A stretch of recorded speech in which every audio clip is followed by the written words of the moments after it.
महिमा चौधरी का नाम उन एक्ट्रेसेस में शुमार है जो अपने करियर के पिक पर पहुंचने के बाद बॉलीवुड से अचानक गायब हो गए। बड़े पर्दे से दूर महिमा इन दिनों अपने प्रोफेशन और पर्सनल जिंदगी को लेकर काफी चर्चाओं में है। हाल ही में उन्होंने कुछ ऐसे बड़े खुलासे किए हैं जिसने हर किसी को हैरत में डाल दिया। एक हादसे ने जहां बुरी तरह से उनके प्रोफेशन जीवन पर असर डाला, वहीं उनकी शादीशुदा जिंदगी भी पटरी पर नहीं चल रही थी, जिसकी वजह से उन्होंने 2 बार मिसकैरेज का दर्द भी सहा। उन्होंने अपनी निजी जिंदगी पर कई खुलासे करते हुए बताया कि साल 2006 में उन्होंने बॉबी मुखर्जी से शादी की थी, लेकिन वह मानसिक रूप से पीड़ित हो रही थी। महिमा ने कहा कि आप अपने पेरेंट्स या दोस्तों को कुछ नहीं बताते। आप सोचते हो कि अरे ये तो दिक्कत है, क्या किसी को बताना, और फिर आप पीछे हट जाते हैं।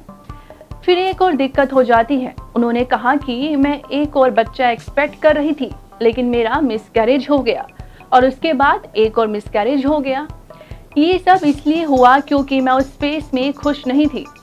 हर वक्त मैं बाहर जाना चाहती थी और इवेंट करना चाहती थी, शो करना चाहती थी। महिमा ने ये भी कहा कि मुश्किल दिनों में उनके पति ने उनका साथ नहीं दिया। एक्ट्रेस ने बताया कि जब उन्होंने अपनी मां को अपनी मैरिड लाइफ की दिक्कतों के बारे में बताया तो उन्होंने सपोर्ट किया।